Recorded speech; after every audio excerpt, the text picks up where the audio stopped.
Thanks for having me. We don't hang out often enough, so we have to have each other present for our group so that we can do this more often. Exactly. So, Melissa, when you came and asked me if I would do a presentation, you left it pretty much open for me to pick a topic. And I said, okay, why don't I talk about mobile apps because I love them. I've been embracing the mobile apps since Adobe started putting them out there, and I find that they're not that well known about. I can't believe how many people are paying for that monthly Creative Cloud subscription, and you have access to all this service is really what you're paying for. I mean, that's the key that I think a lot of Creative Cloud users are missing is that your subscription is paying for a service. It's not so much the apps, it's all the rest of the stuff. So why don't I do a screen share? I have two monitors here. So I'm projecting to you with the monitor over here. So if I'm looking over here, that's why.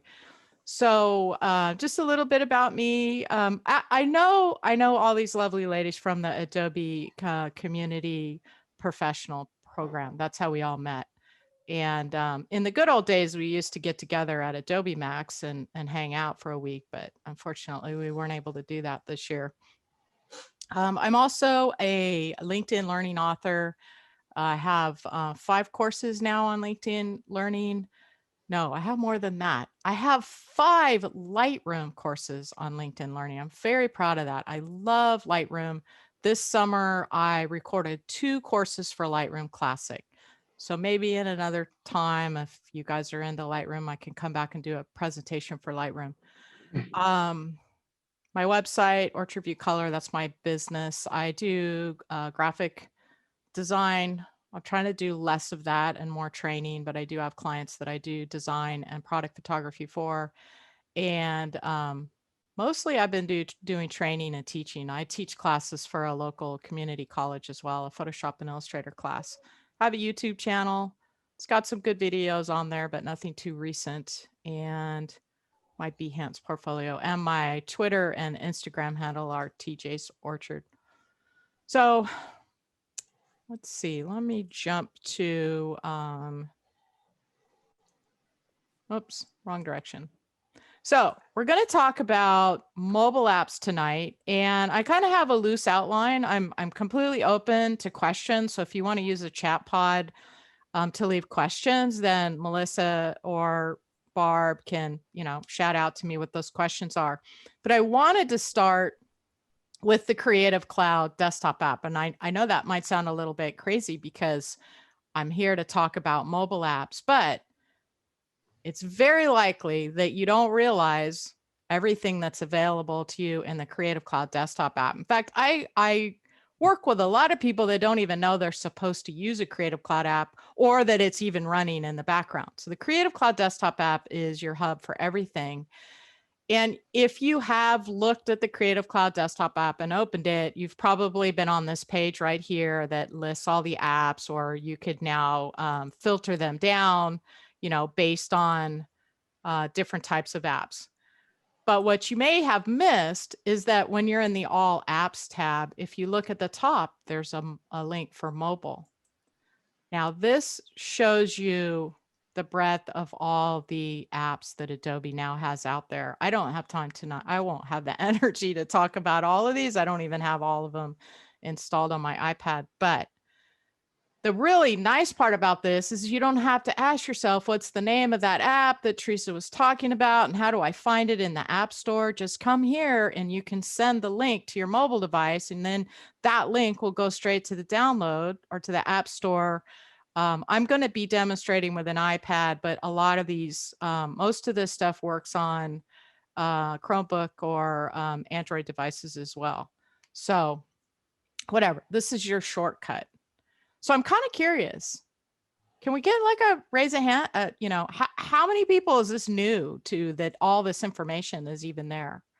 They keep improving this Creative Cloud app. Every time I see an update for it, I go check it out and see what's new. The other thing that they recently put in there, which is used to not They took it out. It was in there a long time ago. Remember when there was a skinny little Creative Cloud app that came down from the top? There used to be a marketplace in there, and then they took it out, and I was very disappointed. But then I was happy to discover the marketplace still existed in the mobile app. And now it's gone from the mobile app. So they're constantly changing stuff around. But it's here in the Creative Cloud desktop app. So if you look in the top left corner where it says marketplace, and there's some plugins here. There's not a lot. I think that they're going to start building this out. But if you click on the second icon, I don't know if you could see in the very upper left-hand corner, the second icon is libraries. And if you're in Marketplace libraries, these are Creative Cloud libraries that other creative people have put assets into and are allowing you to have access to it. Wow. All you have to do is follow one of these Creative Cloud libraries and it'll show up in your library, and whatever assets, neon icon set, that might be full of some cool icons, fonts for print design. So, and this keeps growing too. So just click on the follow. Now, the reason why I'm showing you the libraries is the libraries really are the connector, the artery between the services, all these apps that we have. Most of the mobile apps have access to your assets through Creative Cloud libraries. So I'm going to show you how to create some assets with Adobe Capture on my iPad, but you can find some really awesome stuff here.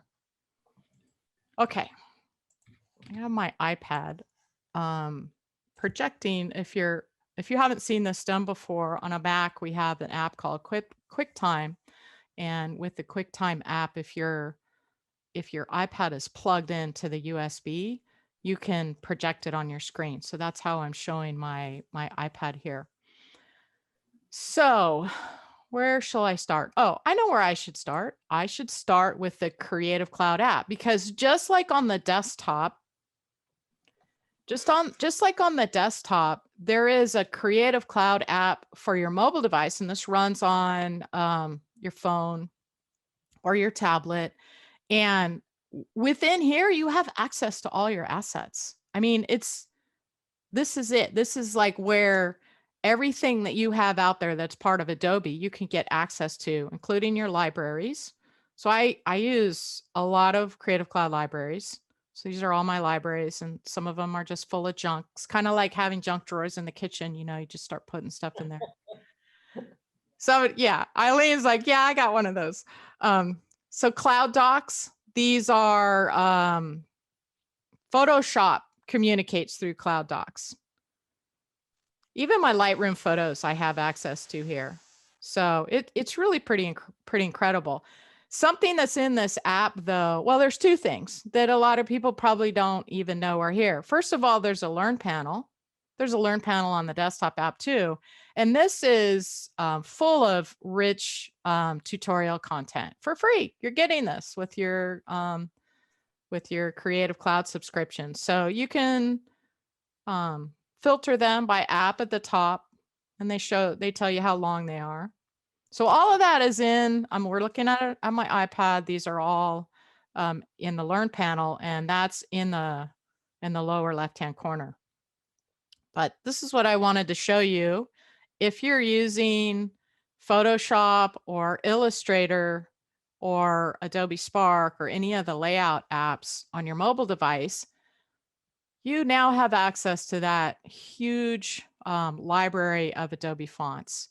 You can use your Creative Cloud app to download and install fonts to your device so that you can design on your iPad device with the same fonts that you're designing with on your computer. So if I tap on installed fonts, it'll show that I don't have currently any Adobe fonts installed on this iPad.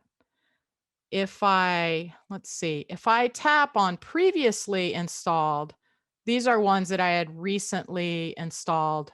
If you watched my iPad class for Photoshop Summit, I had installed Lemongrass Script for that recording. the first tab here, active fonts not on this device, these are fonts that I have installed at the website fonts.adobe.com to use on my desktop computer, but that just because they're turned on in the cloud doesn't mean that they reside on the device, and they have to reside on the device to be able to use them in the design apps. So from here, I don't know, Basic Sans has a lot of fonts, so I don't want to do that one. This one, Blakely, only has 3 fonts. So I'll tap on that cloud and maybe I can't do it there. I've tapped it here. Okay, so now I can install one of these fonts by tapping the plus. And that's going to load it into my device. And then when I open Photoshop or Illustrator, I don't know how much time I'll spend in Illustrator because Hannah's here and she knows it really well and I don't. So, but we'll at least take a look at it. So now that Blakely light font is available to use for designs. Do you do this, Hannah? Do you install fonts on your iPad for Illustrator?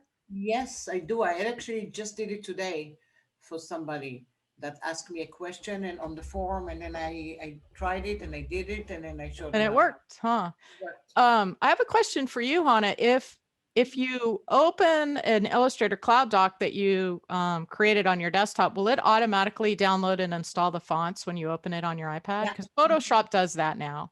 Yeah, But absolutely. Photoshop didn't do that when it originally came out. With the release at Adobe Max, Photoshop on the iPad automatically, you don't have to go, if the file resides on the cloud because you created it on your desktop and it has a font in it, Mhm. when you open it, it will download that font. But if you want to start from scratch, you want to go to the Creative Cloud Mhm.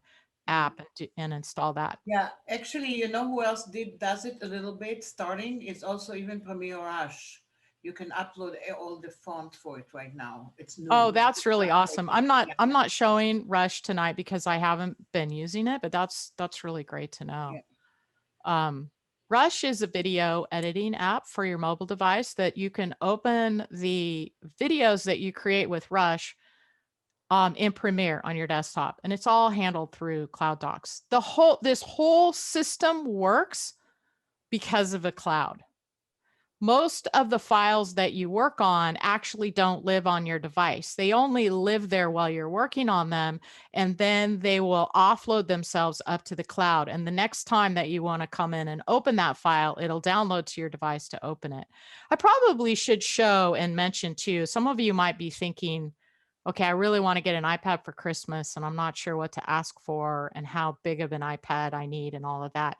I don't have the latest and greatest iPad, and I have a 32 gig. Um, where do we go to for? I think it's here under. Now I'm forgetting where this is. Where you have the space, how much space it takes up. You Somebody have help me out about, here. Is it you under have, here, up here at the top? No, it's uh, not there. it has to go into blah, blah, Passwords and blah. accounts. No, there's one that says, Yeah. Go back up to Okay. general. It should be in there. Yeah. General, and then oh, it's just, it's yeah, loading. It's loading I probably can because I'm storage. doing a. Yeah. So in here, you'll find one that says device storage. And I was checking this earlier because my device is pretty full. The Illustrator app is ginormous. It's ginormous. It just crashed on me trying to do that. Um, Photoshop's a little bit smaller than the Illustrator app. So if you want to get an iPad to be using those big apps, I recommend getting bigger than get a bigger one. The apps will offload to the iCloud or however Apple does that. That's a different cloud than the Creative Cloud. So if we come into my Adobe folder here, we'll see that the Acrobat app is currently not loaded on my iPad because I haven't used it in a while. So the iCloud will offload it up to the iCloud while it's not being used. And then if I tapped on it, it would download. So there is some cloud services that are helping to manage with device storage, but device storage is still kind of an issue. So I do have Photoshop and Illustrator and Lightroom and Fresco all running on here fairly well. Okay, so creative, I'm looking at my notes over here. I talked about the Learn panel, the apps, libraries, and fonts. Let's go to Adobe Capture. Adobe Capture is probably the first app. The second app, you should put Creative Cloud on your mobile device first, and then Adobe Capture second. So Adobe Capture's been around for quite a while now, and it keeps quietly getting better. They have a really awesome team that keeps improving this app, and there's almost zero marketing for it. Like, you don't get a bunch of tweets and stuff that say, "Hey, check out the new features in Capture." They just keep adding stuff. So if you first open Capture and it opens your camera, there is a preference in here. Let's see, preferences. So it used to be that when you very first launched camera, it went directly into launch camera mode, which as soon as you open the app, it opened the camera on your device. And I always found that quite a bit annoying because most of the images that I'm using to create assets from, I've already captured. You can take a picture and make an asset from that, but I have that turned off. That might even be the default setting now. I'm not really sure. Now we're looking at my library, which is my junk drawer folder. My junk drawer, my kitchen junk drawer is my library.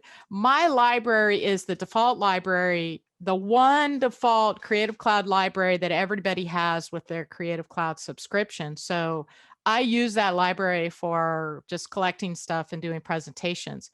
If I tap up here where it says my library, you can see that I have a lot of libraries. I use them for my clients and I use them to collect assets in. So if you have created libraries, that's how you find them. If you haven't, yours is going to say my library. Now we're looking at all different types of assets here. Lots of junk again, right? I've just been playing. If we look across the top, these are the different types of assets that you can create with Adobe Capture. We have materials, type, shapes, colors, looks, patterns, and brushes. Materials are used in the app Adobe Dimension, which is a 3D rendering application. You can create a material to place on a model by taking a picture of something, and it's fairish. It's not super high quality, but it works. So I'm not going to demonstrate how to do that, but that's what it does. Now, type will let you capture a photo of a word and it'll go to Adobe Fonts and try and find the correct font for that, which is potentially very powerful. I took a picture when I was out doing my walk this afternoon, and I'm going to tap on the plus at the bottom and go to import image. You'll see here in Capture that you have access to all these locations to find images for making assets. My favorite, of course, is Lightroom because I'm a photographer and I'm a Lightroom geek and most of my images are there. But this particular image is on my camera roll. I didn't practice this, by the way, so it'll be interesting to see if this works. So Sally will recognize this sign because Sally lives in my neighborhood.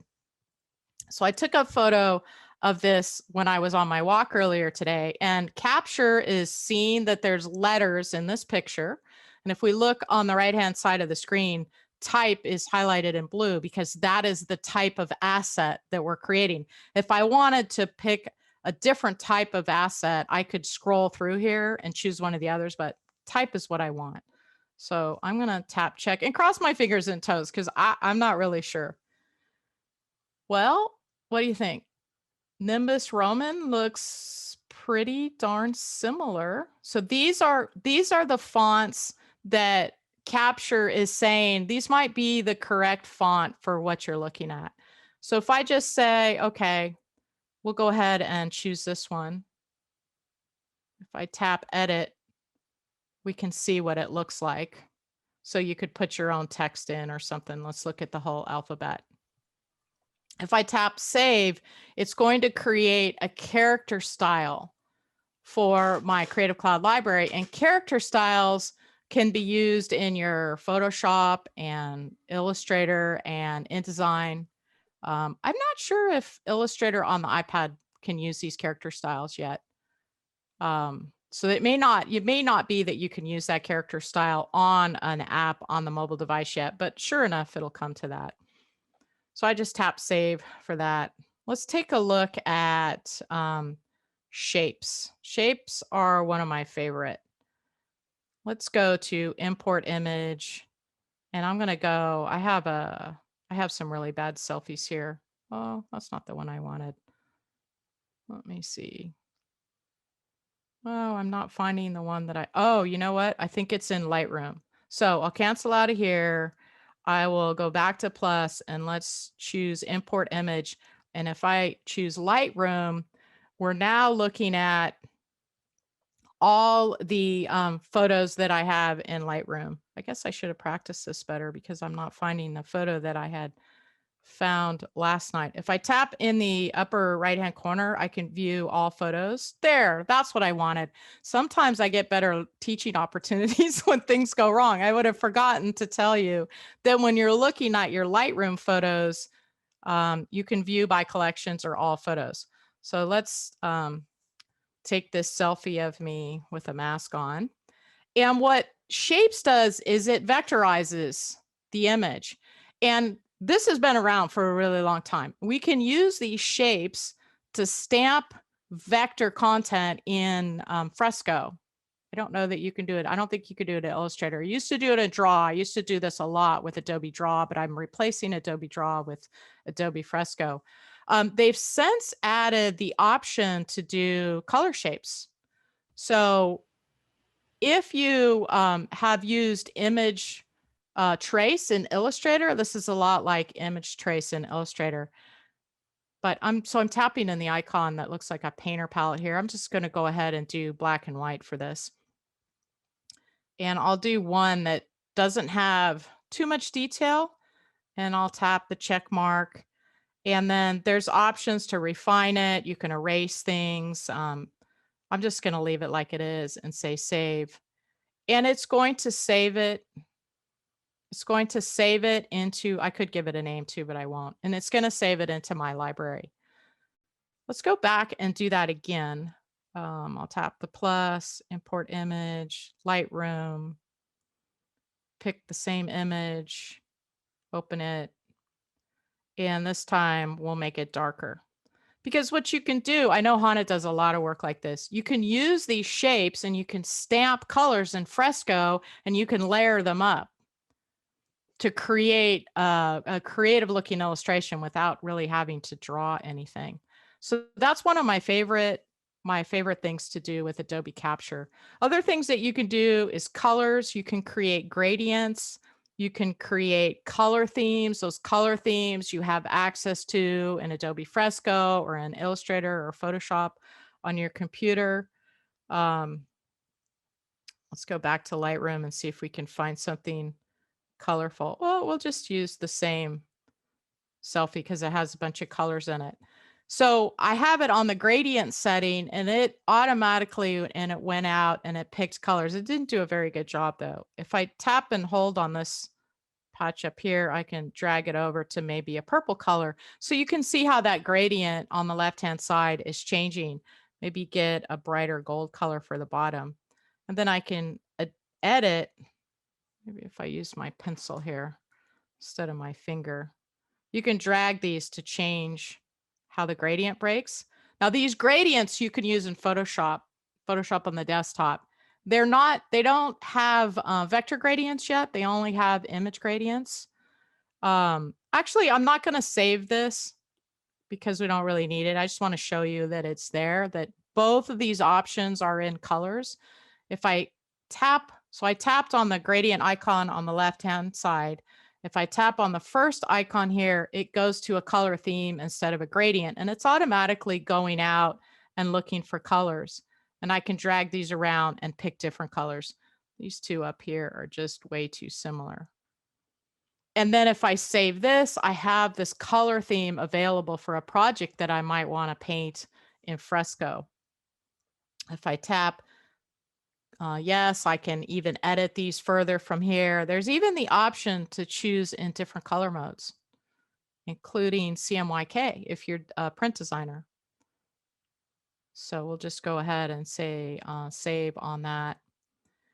Looks is for lookup tables that are LUTs. Those are most often used for video, but you can use them as an adjustment layer in Photoshop. Not Photoshop on the iPad. It doesn't have lookup table adjustment layers yet. I'm sure it will eventually. Patterns. This is a pattern here. And that's a pattern. So you can create all these different kind of patterns, and you can create pixel patterns or vector patterns. Shall we create one of those? Most people don't know that there is vector patterns in here. Let's do the camera roll this time and see if I can find something colorful to create a pattern from. We'll do this photo, my son and I. I think I look pretty dorky in it, but now see how it's spinning? That's because iCloud took that image up to the cloud because I hadn't accessed it in a while. So it get the little spinning wheel, so it pulls it back down. So how wild is that? That's my son and myself in this totally wild pattern. Now, on the left-hand edge, the second icon down, if you tap there, that's where you can change it to a vector pattern. And it truly is vector. It's going to image trace it and create a pattern that you can use in Illustrator. I don't think Illustrator on the iPad, but Hannah can let us know. Does Illustrator on the iPad have No, not yet. Not yet. It will You can eventually. pretend though. You can make all the stuff there and bring it to regular Illustrator and then Save it and then open it back on your iPad. Yeah. That's After you get to this panel, you can rotate this around, so you can change the way it looks. I don't know that I want to save this. I just wanted to show you how cool this is. We'll change this back to pixels and show you one more thing here. Whoops, no, what I wanted to do is show you that there's different types of patterns. So as you tap on that icon, now that's totally wild. I'm cracking myself up. Okay, let's X out of this and take a look at brushes. Actually, I'm going to change to a different library. I was doing a whole bunch of fresco paintings. And Hannah, this reminds me, you still owe me your picture so that I can draw you. And I'm going to embarrass Sally because hers is in here. Okay, I'm going to send it to you this week. So where are my fresco brushes? I have a library just for fresco, and I've been having fun creating all of these brushes to use in fresco. So let me show you kind of a cheater's way to make a brush that you can then use you could use it in fresco to paint with. It's this fall leaf. I'll recreate this fall leaf for you. And we're going to use Adobe Stock, but we're not going to pay for Adobe Stock. So maybe it's a good thing that Paul Tranny's not here. I'm going to tap on the plus and I'm going to go to import image, and we see the option to go to Adobe Stock here. So I'll tap on that. I do have 409 images because it's one of the benefits that I get as a community professional that does training and teaching. I don't use those for my client work. I only use them for demonstrations like this. But in this case, I'm not even going to use one of those credits. Theresa, you could use one of the, that there's the new free assets through Adobe Stock. There's it's a collection of 70,000 images.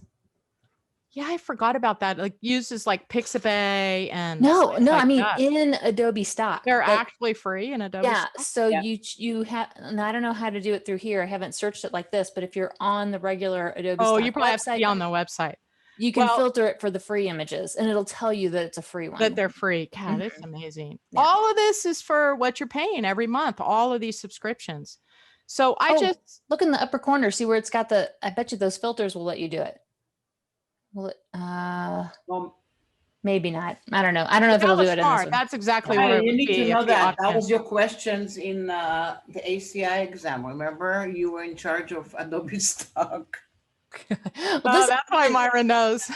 well, this is all new too, though. This is from I know, this I fall. love See, Yeah. this is why we teach, folks, because it makes us smarter. We wouldn't know these things if we didn't have to learn them first to teach you guys. I depend on you all to help keep me smart, though. So I'm gonna select this first. Which one will I take? It really doesn't matter. Let's take the dark red one here. So I'll tap on that. Now I have an option to license it, which would take one of my 409 images away, or I can just save a preview for Capture. Capture doesn't care whether it's watermarked or not. So I'm going to say save a preview. And then for this isn't the brush. This is the preview stock image getting downloaded that I'm going to create a brush from. So I'll just go ahead and save this to my junk drawer in my library. And it had to download it to that library so that it can then open it in Capture. So we're going to create a brush. And this is, to get rid of the background. So if I take this slider up, it starts cutting away part of the middle of that leaf. So we'll just come back someplace in here. So the background is all cut away. I'll tap the plus. Then I'm going to go to refine at the top. So on refine, there's a minus here. If I'm basically, I don't know if you can see on my Apple Pencil, if I tap on the minus, my Apple Pencil becomes an eraser, and I can erase this bottom corner down here where there was like the watermark. And the stuff that's inside of there, that's going to disappear by the time it comes a brush anyway. So we'll come back over here to settings, where we can choose what type of brush we want. Actually, let's go to style. We'll start there. So there are different types of brushes depending on the apps. There are brushes that work in Photoshop and Fresco. These are brand new. When I launched Capture, I was like, wow, I didn't know Fresco could have color brushes. So this was just recently added. Only these ribbon brushes can be in color though. So there's ribbon or black and white, color or black and white. And then in the bottom where it says pixel and vector, if you tap on vector, you can create brushes that can use in Illustrator. And I know Hannah is a pro at this. She does all kinds of brushes in Illustrator. For Fresco, I'm going to just do a pixel brush though. This is what I've been doing most often, as I've been doing this scatter brush.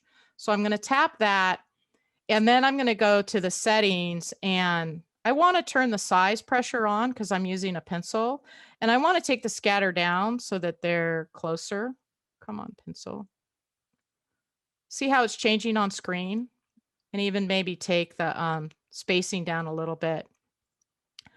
I don't really like to have too much jitter for these. Maybe just a little bit. Jitter is how much it's going to jump around as you paint. A little bit of flow jitter is fine. Now, whatever settings I do here in Capture, I can further edit and override when I get into Fresco. But as I paint on this, if I do a really light touch, see how we have these really tiny little leaves, and if I put more pressure with my pencil, we get larger leaves. And then I'll save that. I'm saving it to my Fresco library, and I want to give this a name because I have so many. I was trying to use my computer keyboard. That's not going to work. I have so many different brushes. Sometimes it's hard to tell what they all are. So we'll say save. And we'll go into Fresco next, and I'll show you how to find that brush and use it. Okay, cool. What else can I show you in Capture? I think I covered everything that's on my outlines. Does anybody have any questions about Adobe Capture before I move on? No? Everybody still with us? Or holding out for that Creative Cloud, free Creative Cloud drawing? Okay. I think your brushes are beautiful. I have so much fun with them. I can lose a lot of hours of time just Love, doodling. love it. I'm gonna show you that. So I'm gonna open Fresco. Fresky. I love Fresco. It's just, I don't know why I had opened it earlier. It should have downloaded on. Oh, don't do this to me. These are, wait, there's Sally. She's got the purple background there. Trisha, we all miss Trisha. So I wonder if I close out any of these, if I'll get it to work. I'm probably not, which means I won't be able to open Photoshop either. Let's see if we can get it to work. What can I get rid of, folks? I have a question. How Yeah. much memory you have on your iPad? Only 32 gigs. Oh, okay. That's Yeah. that's why. Yeah, that's why I said get a bigger iPad. I have an older one like yours, but I have 128. Yeah. Well, before, this is older like this, but we didn't have big apps. I wasn't really using anything. Mhm. I'm trying to think what I can delete that will clear up some space, because I'm kind of hung up now. It's not going to work. Oh, jeez, I hate that. This hasn't happened to me in so long that I forgot that it might happen. So, what can I delete? You know what? I will delete Spark, Yeah, and you can because we can just talk about that. bring it back. Oh yeah. For any of these apps, right? They're in the App Store. I think this is probably really important to understand, is that you don't lose the data. If you delete the app, the data is not stored within the app. It's in the cloud. It's part of that service you're paying for. So when you delete an app, all of your creative work is still up there in the cloud. And the next time you install the app, it'll come back. So what else can I get rid of? I want to open Lightroom. You know what? I'll just go ahead and get rid of Capture as well, and Creative Cloud, because I know I can come back to them.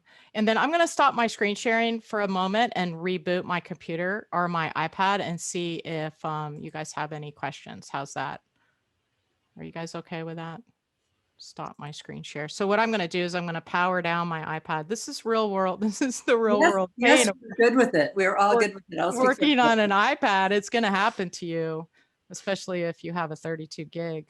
I just, while we're waiting for you, can tell you a story. Today, in the middle of me hosting, and Melissa can probably relate to it, all of a sudden, a power shortage in my building, and I'm the host, and everything went. Is this a global, one of these global ones that you're doing? They're in some other and country? I lost it. I freaked out. So I texted the facilitator and I said, I'll be back. The problem is if you put people in rooms and you in charge as a host, he cannot take them out. So they were stuck in little rooms, but they were okay. I thought it was funny. Thank you for sharing that story. I feel better. Melissa, you know what I'm talking about. Yeah, that's happened to me too. So I have 5 minutes to get back in, or everybody gets kicked out of the classroom. Yeah. Yeah. And I've been playing around. I've got some new AirPod Pros that I've been using because my headset is like so big. I've got a headset kind of I think it's exactly like Myra's, and it's hot and it's heavy, and it just sucks wearing it all day. So I bought these iPod Pros, and what happens is, for some reason, we come back from break and the sound goes out. And luckily I've only had to reboot once, but that's bad. I always tell them, I'm like, don't panic, I'll be right back. I got Platronics. It works. Look, I got it open. Right. So I might have taught you something really valuable there. Mm-hmm. If you run out of space, just start deleting apps, because they're out there. You can always download them again. You're not going to lose your work. Well done. So we'll open this this drawing of my girlfriend Jennifer, just to show you a little bit of the type of work that I've been doing in Fresco, and then I'll open one of the doodle ones too. Those portraits are amazing, Theresa. Well, thank you. I'm just tracing a photo. This one I actually used a couple different photos, so I had to be a little creative. We can see that visibility is off. The layers is on the right-hand side here. So I use a lot of layers. So yeah, so there's one photo on the top that I used for, I don't remember. Oh, I think I used that one for the necklace. And then I used this other photo for her braids and her smile. And then I just keep working on layers. But all of this type of pattern work is brushes. They're brushes that I created in Capture. Even these circles, it's a brush that just creates it's like a ribbon brush. It just places dots down as I paint. So I just drew swirlies with that circle dot. Super fun. The hair, I have a YouTube video on this, how to create a hairbrush, a hair paintbrush with Capture and Fresco. And you can use that brush in Photoshop too. And a hairbrush is just multiple dots. Okay, so let me look at another one here. So see, it's saving it to the cloud. Now, because I've opened it, it's also on my device, but over time it will go up to the cloud and and it'll be safely backed up there. So I did several of these. How wild is that? And I did this with a brush that I created with a single line. So here's how you find a brush. On the left-hand side, we have the first three icons are brushes. The first one is a pixel brush.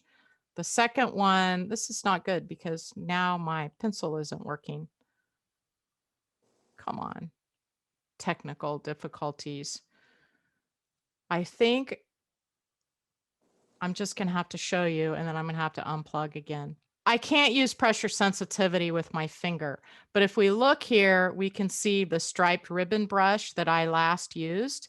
If we go to the bottom of all these brushes, these are brushes that come with Fresco. There's basic brushes. These are, if we back out of the basic brushes and say come to charcoal and comics, these are brushes that Kyle Webster created for the app. So they do some pretty special stuff and they're built into the app. But if you create your own brushes using Capture, remember that's saved to a Creative Cloud library. So if you scroll to the bottom of this panel, you'll find your libraries. And I have the app assets Fresco library here. And if I tap on it, we'll see all of the brushes that I've created. And the leaf one should show up here at the top as it refreshes. Remember, everything's syncing through the cloud while I'm screen sharing with you. So everything's a little bit slowed down. Let's just go ahead and use this striped ribbon one. Now it doesn't even want to select that. Let's see. Oh, there we go. So I'm doing this with my finger. Hey, So Theresa, yeah. I think you're frozen. We all still see the portrait of Jennifer with the braids. Have you moved on? No, I have. So let me stop my screen share again. I think I'm using a tremendous amount of resources trying to access the libraries through my iPad and screen sharing. I'm just plugging my pencil in for a second while I stop my screen share to see if I can get my pencil to work, and then I'll load it back up again. So the last thing you saw was my portrait of my girlfriend, Jennifer. Okay, because I opened another file after that. Let's see if this will. Yeah, that's what we saw. Yeah. Okay. It's beautiful, by the way. Beautiful.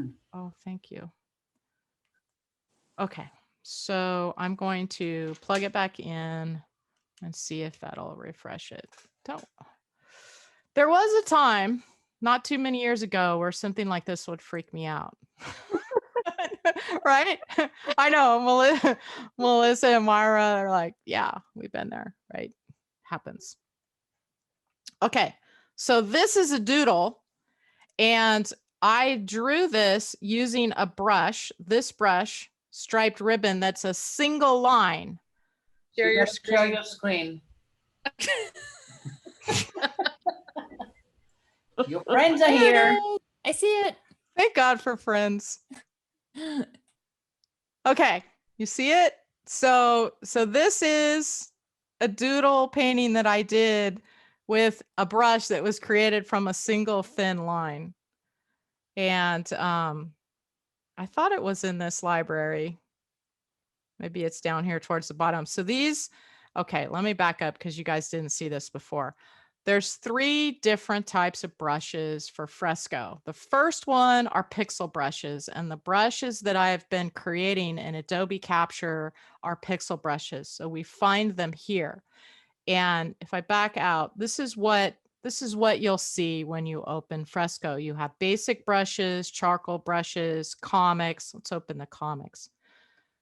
These, oh, I turned all my notifications off except for YouTube. We are having A a good good thing day. I'm with friends here and this isn't, Creative Pro Week or something. It's very Okay. human. So these brushes come shipped with the app. They were created by Kyle Webster or maybe his associates that work with him. And they do some really cool things. But you can make your own, which is what I showed with Adobe Capture. And to find the brushes that you created with Adobe Capture, they get saved to a Creative Cloud library, and you'll find the library at the very bottom of this panel. So here we have my Fresco Brushes Creative Cloud library. Here's the beads, for example. If I choose the beads and I paint, it just follows that bead around. I must have a blend mode on this. Well, first of all, I have a multicolor brush, which Fresco allows. If you tap on the color wheel, you can see some other multicolor brushes that I got here. So if I use that brush, I'm going to get a different kind of look. If you tap on the eyedropper, you have the option between picking a solid color and a multicolor. That's what these two are down here. So if I go to a multicolor, it's getting that kind of orange color. And then if I paint a brush, okay, come on. Come on. No, I'm falling apart here. Go back to my brush. Let's see if we can do that.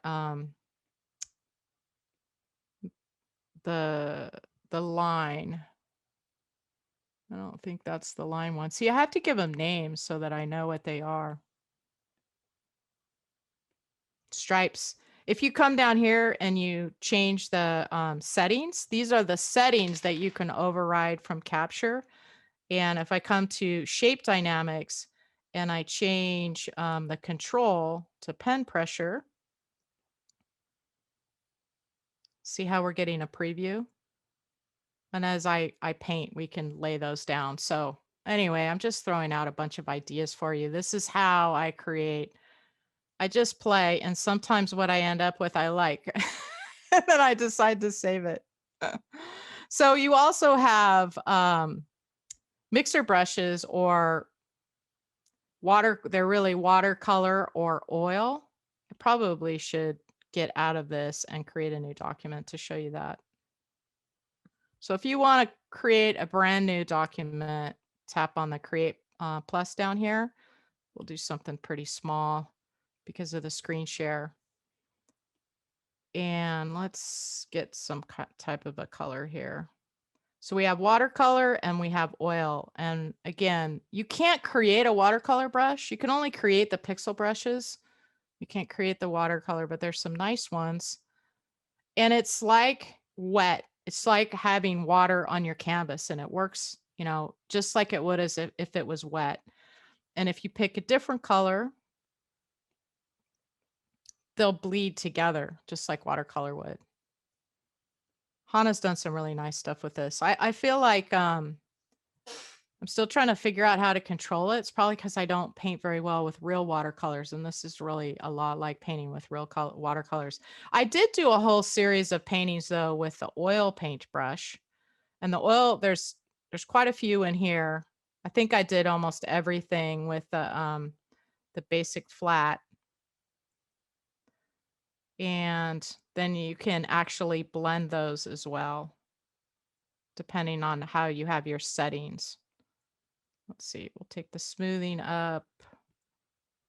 They've changed this since the last time I was in here. Now you have stylus pressure. Where's the blending at, Hano? They changed it. Used to be able to like smudge them together. Oh, you can smudge it, but you can also use the smudge brush. Oh, that's why they took it out, because now you can. Yeah. Oh, here's why. Yeah. And the smudge brush does everything. Every brush will be a smudge, not like Photoshop. This is telling me it's a vector layer though when I used an oil paint brush.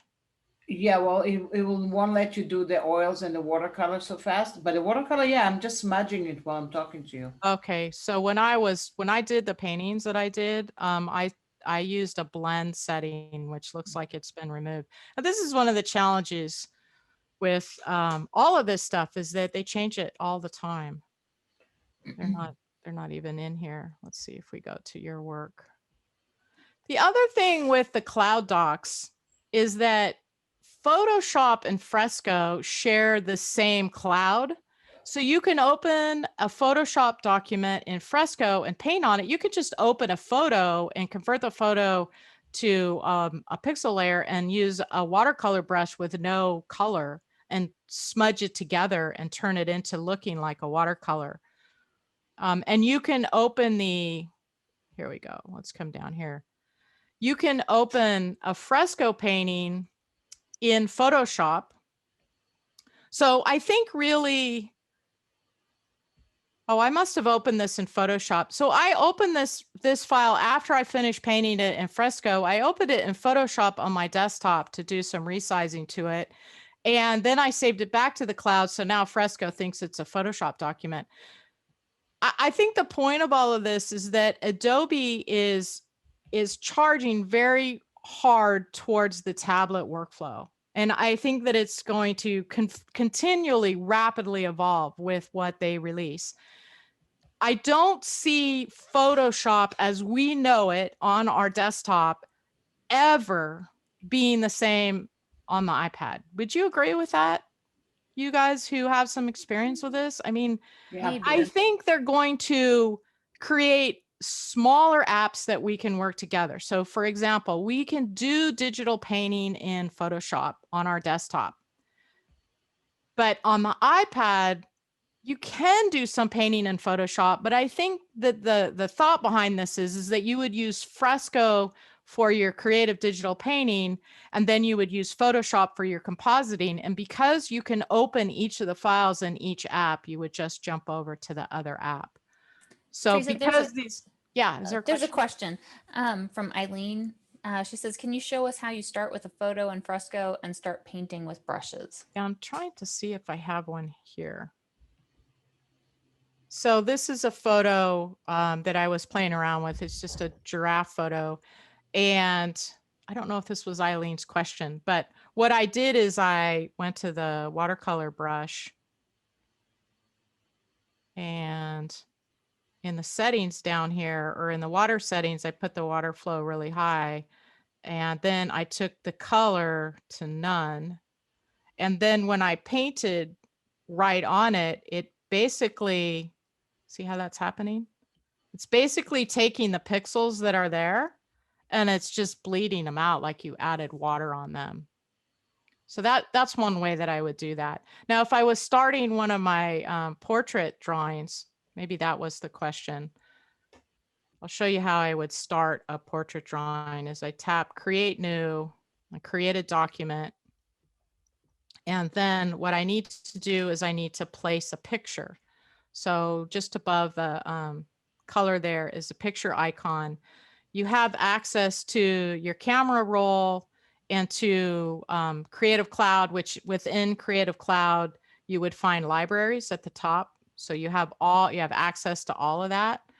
I'm actually, well, let's see. We can also, yeah, I think we can get to Lightroom in here. By the way, this is where I wish somebody from Adobe was here. I love that I can do this in Fresco, but I can't, I'm frustrated that I can't do this in Photoshop on the iPad. I can't be in Photoshop on the iPad and have access to my my photos from Lightroom, but in Fresco I can. So this photo is in my Lightroom catalog. It's an iPhone photo. And I'll just select it and place it onto my document. So I'm using 2 fingers, and I need to turn on my touch so that you guys can see that. So I'm using 2 fingers and I'm pitching them together to make the canvas smaller. And then I'm just using 1 finger on the corners there. Now, then I'll go into the settings for it and take the opacity down a little bit. And then I'll add, I usually do this with a vector brush. So I tapped the plus, and right now that layer doesn't know whether it's vector or pixels. But if I go to the third brush on the left-hand side, that is the vector brush. And I think we want something fairly small here. And then I'll just come in and I'll just trace my photo. Now, I'm not going to be able to do this while I'm talking because my hand's going to get all shaky. But that's all I do. I just go around. I just trace the whole thing, and then that would all be on a layer. I'll come in here, I'll trace my hair, you know, I'll come around, try and be pretty free with it. Then after I get it all drawn, see, I was all shaky there because I'm talking. Then if I totally screw it up, if I put my left thumb on that circle that you see just to the left of my ear, if I put my thumb on there, my brush turns into an eraser. So I can just erase this back out. So if I want to spin this around, I'm going to use 2 fingers on it. I'm going to turn this. So I don't have to actually turn the iPad in my hands. So that's what I do. Does that answer your question, Eileen? Then I just add more layers. Oh, the other thing is if you look at the layer panel on the right-hand side now, it has an icon on it that says this is a vector layer. So as soon as I started drawing on this layer with a vector brush, it became a vector layer. And it truly is vector. If I send this to Photoshop and open it, it'll be a vector shape in Photoshop on the desktop. Okay, I feel myself running out of gas and I've been talking for an hour, so I'm going to open Photoshop and show it to you. And then I'll open Illustrator and show it to you if I don't run out of space. Oops, that's the Photoshop camera, which is also really fun. You can find pictures or you can find a photo. Oh, it's taking a picture of me. Oh my gosh, I look terrible. So it's automatically putting that filter on it. And if you choose a different filter, it'll update, and it's probably going to crash because it's doing way too much. So put Photoshop camera on your phone and have some fun with that. We'll open the Photoshop app. The Photoshop app, it does a lot. It's getting really, really good. If I tap on your work, we're seeing everything in my Cloud Docs. So we see those Fresco projects here at the top. These animals are a series of projects that I did using the Photoshop app. If we look at the green, like the little check to the on the giraffe, that says this file is on the device, so it'll open pretty fast. The horse that's next to it isn't on the device, it's in the cloud. And like I said, it's very smart about managing the space. So I haven't opened the horse in a while, so it got pulled up to the cloud. In this case, we're talking about the Adobe Cloud Docs. We're not talking about Apple iCloud. Your apps will offload to Apple iCloud, and your files within the Adobe apps will upload or offload to the Adobe Cloud. So let's go ahead and open this. Yeah. I just want to let you know, we'll go about another 10 more minutes. How's that sound? That's plenty. I'm totally running out of gas. Okay, perfect. Dinner. So this is a composite that I made on the iPad with a photo that I took at the safari park, which is just really across the hillside from where Sally and I live. There's most of the tools that you use in Photoshop that you want to be able to use, you'll find here, with the exception of filters. The only 2 filters that are available right now are Gaussian blur or Gaussian blur and invert. But you have, if you do a long tap on this, you have adjustment layers. You don't have all the adjustments, but they added curves now, so that's really good. There's a new layer view here, which is the top. There's the first 2 icons are layers.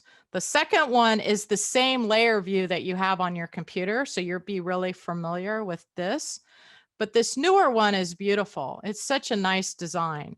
You can see where I have groups. It's all minimized. So this is a group. If I double tap on it, Oh, it's not double tapping.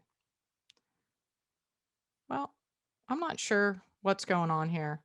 If you see that little half circle next to a layer, that means that there's a layer mask on it. So let's tap on the giraffe. If I slide this to the right, we see the layer mask for that giraffe. And I created that layer mask using all of the selection tools here on the iPad, and they're very powerful. You have refine edge, you have select subject. Let's see, selection tools. So here we're on lasso. If I do a long tap hold, you can see that you have select subject, select object, you have quick select. So the same tools that you're used to using on your computer you have.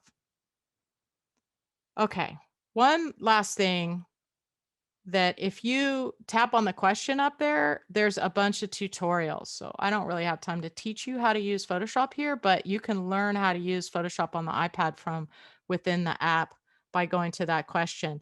And if you tap here on view gestures, you can learn what the different gestures are. I think Fresco has the same thing, and I forgot to show that to you. So Adobe's doing a really good job of building tutorial content into the apps so they're easy to learn. All right, let's finish with Illustrator, which I'm just going to show you. I haven't really honestly spent a whole lot of time using it. I feel kind of bad about that. You guys should have Hannah back to teach Illustrator on the iPad. I just offered it to Melissa in a private message. Yeah, and I'll come for that. It would be awesome. Okay. Because I just have not had the time. So I'm going to tap the Web 1920 and tap Create New, and maybe it's telling me that I need to take a break. It just didn't want to work. So a couple really cool things. I do know how to do this. If I just drag out a box and I come over here, we have grid. So have you ever wanted to do this in Illustrator? I know you're like, no, that's not fair. I want that in Illustrator on the desktop. You can create, this is like straight out of XD. So you can create this repeating grid. Or let's draw a circle. Let's draw a couple circles, switch the colors around. We don't want to use black. We do something prettier than that. Let's do one more circle. I didn't practice any of this. I have no idea what I'm doing. I'm completely winging it. Okay, so let's select both of these. We also have this radial. So how am I doing, Hannah? You can subtract away from that. You're doing great. I'm not even sure what all the settings are, but yeah, it does things that we wish we could do on the desktop. So I think this is a testament to how many resources that Adobe is putting towards mobile apps. And I think I'm going to stop with that. I think I've convinced you at least that there's a whole lot of things you could do. And I didn't cover it all, not even close. I didn't even get into Spark, where you can create social media posts or web pages, or Rush, where you can do video. Let's switch back to all the apps here to take a look at what I didn't show. I didn't even get into Lightroom. Lightroom is the app that I always talk about. Lightroom on your phone, if you take pictures with Lightroom on your phone, they go into the Lightroom cloud. And then when you take your old eyes to sit down and do editing, you open Lightroom on your iPad, and the photo that you took a little earlier in the day with your phone is there. And you do your editing on the iPad. And then when you go to your computer the next day to sit down to do work, the same photo is in Lightroom on your computer. It's so powerful. I haven't been using Photoshop Express anymore because we have Photoshop. I don't know if that might not go away. I'm not sure. Illustrator Draw definitely I did a ton of Illustrator Draw projects a few years ago. I actually got sent to Australia by Adobe to teach a workshop there for one of their conferences in Illustrator Draw. But Fresco's really replaced that for me. Arrow is an app that does virtual reality. I don't even know how to explain it. Augmented reality. Well, augmented reality. So you can, they have some assets for free that you can download, but my iPad doesn't have the space for them. And then you can place those animated three-dimensional characters into your space with your camera. And it looks like, you know, there's a dinosaur walking through your office or something. It's You can kinda also like do the 2D. Pokemon game. You If you can- guys have ever played Pokemon, you can have augmented reality on the Pokemon game. So the Pokemon is like in your space. It's like in your reality. It's So you kinda can do like- that with an arrow?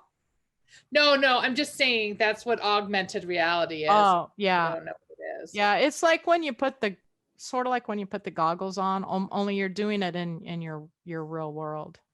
And you can also do 2D. So you can take your Photoshop layers, bring them into Arrow, put space between them. So say you Oh, want I saw that demonstrated at Max. I Yeah. need to do that.